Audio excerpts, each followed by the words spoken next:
کیونکہ ان کی نیت نیک نہیں ہے. تو اس لیے منافقین کے اعمال اللہ کے پاس مقبول نہیں ہے. عمل کے ساتھ نیت کے 3 مراحل ہوتے ہیں. پہلا، عمل سے پہلے بھی نیت ہونی چاہیے. دوسرا، عمل کے دوران بھی نیت ہونی چاہیے. اور اسی طرح عمل کے بعد بھی ہماری نیت ہونی چاہیے. اور اس حدیث میں کا جو ایک عمومی پیغام ہے کہ اللہ کے لیے نیت خالص کرنا باذن اللہ یہ کوئی مشکل کام نہیں ہے. کیونکہ نبی کریم صلی اللہ علیہ وسلم نے جو حدیث بتائی ہے انما الاعمال بالنیات، جب اس حدیث کو آپ نے بتایا تو صحابہ عام افراد کے درمیان آپ نے اس حدیث کا ذکر کیا. اس کا مطلب یہ ہے کہ نیتوں کی اصلاح انشاءاللہ پرعزم ارادے سے کریں تو انشاءاللہ اس پر عمل پیرا ہونا آسان ہے. اچھا، یہاں پر ہجرت کی 3 قسمیں بتائی گئی ہیں. ہجرت کا جو تذکرہ مل رہا ہے، ہجرت کے 3 الگ الگ اقسام ہیں. سب سے پہلے ہجرت مکانی. ہجرت مکانی اس سے مراد اگر کوئی شخص کسی ایسے ملک میں جہاں شاعر اسلام پر عمل کرنا اس کے لیے مشکل ہو جائے تو وہ دوسرے ملک کی طرف چلا جائے، اسے ہجرت مکانی کہتے ہیں. جیسے صحابہ اکرام نے مکہ سے حبشہ کی طرف ہجرت کیا، کیونکہ مکہ کعبۃ اللہ ہونے کے باوجود اللہ کی عبادت کی اجازت نہیں تھی. تو اسی طرح مسلمانوں نے مکہ سے مدینے کی طرف ہجرت کی، تو یہ ہجرت مکانی کی مثال ہے. اب ہمارے سامنے ہجرت مکانی کے بعد ایک دوسری ہجرت ہے، ہجرت عمل. ہجرت عمل سے مراد آدمی اللہ کے منع کردہ چیزوں کو چھوڑ دے، یعنی جن گناہوں کے ارتکاب کرنے سے اللہ نے منع کیا ہے ان چیزوں کو چھوڑ دینا. یہ المہاجر من ہاجر ما نہا اللہ کہ مہاجر وہ ہے جو چیزیں گناہ کی ہیں یا جن چیزوں کے اللہ نے چھوڑنے کا حکم دیا ہے ان چیزوں سے باز آ جائے، یہ مہاجر ہے. اس کو کہتے ہیں ہجرت عمل. اور تیسری چیز ہے ہجرت عامل.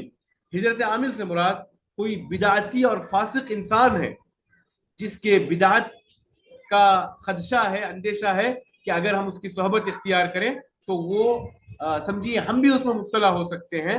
تو ایسے بدعتی اور فاسق کی صحبت سے دور رہنا یہ بھی ہجرت عامل ایک ہجرت کی ایک قسم ہے. تو یہ کچھ چیزیں تھی جو اس حدیث کے ضمن میں آئی.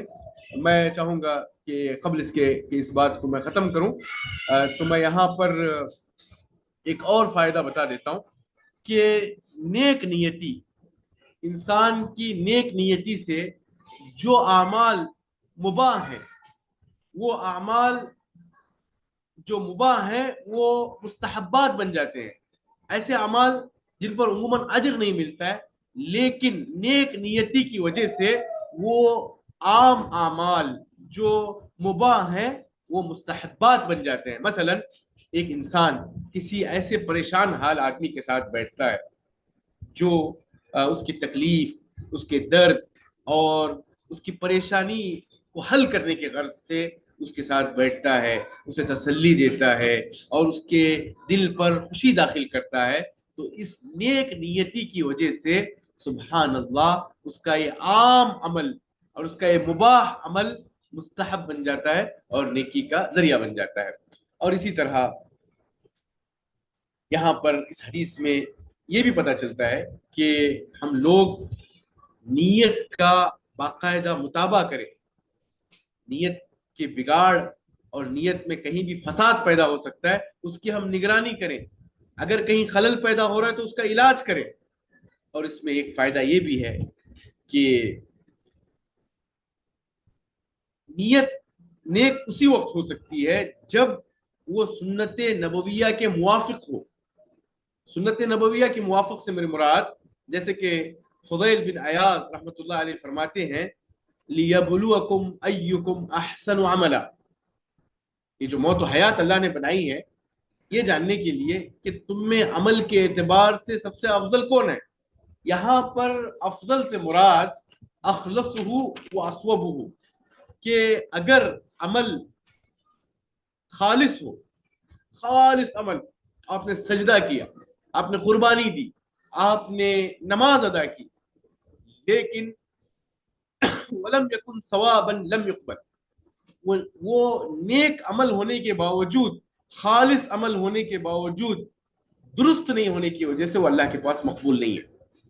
آپ نے سجدہ غیر اللہ کے لیے کیا ہوگا، آپ نے نماز کعبۃ اللہ کے علاوہ کہیں رخ ہو کر کیا ہوگا، آپ کی قربانی کسی مزار پر یا کسی کے چڑھاوے پر آپ نے کی ہوگی، تو ایسا خالص عمل بھی وہ درست نہیں ہے، کیونکہ اس کو آپ نے سنت کے مطابق نہیں کیا۔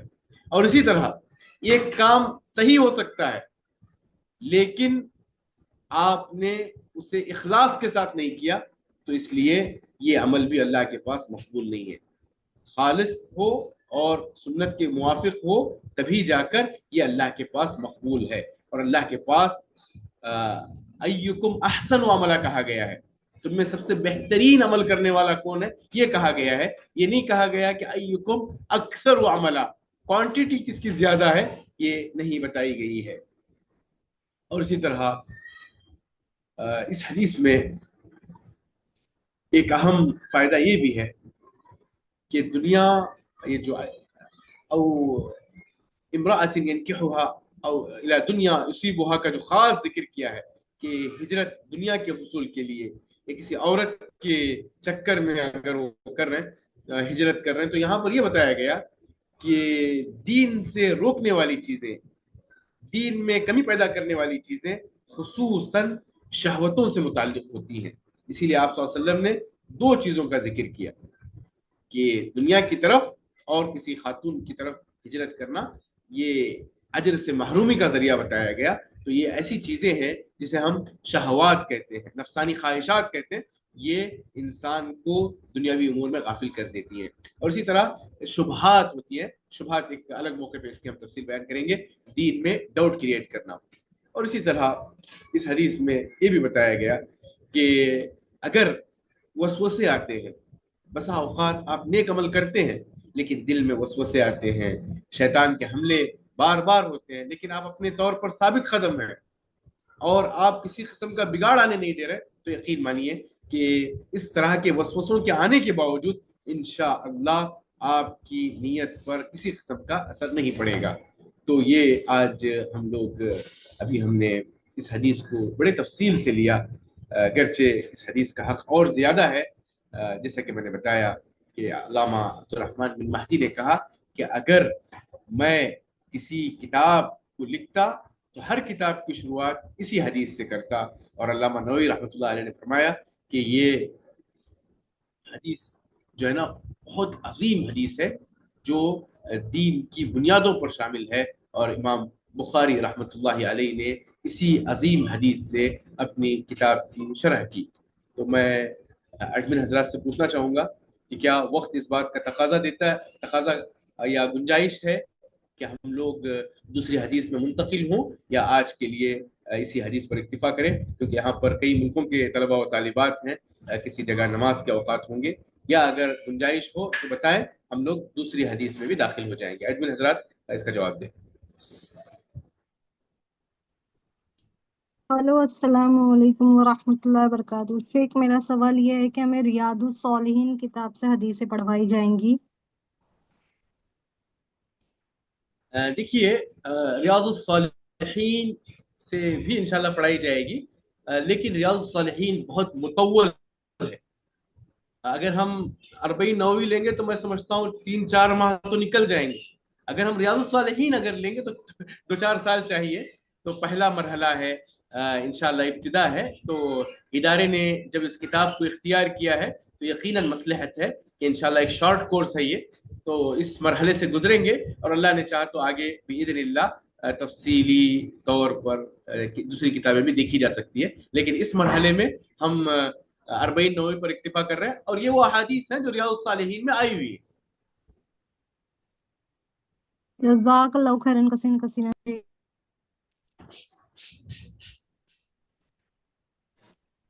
السلام علیکم ورحمۃ اللہ وبرکاتہ۔ وعلیکم السلام۔ شیخ، نیت کے تعلق سے کچھ سوال تھا، میں پوچھ سکتی ہوں؟ پوچھیں۔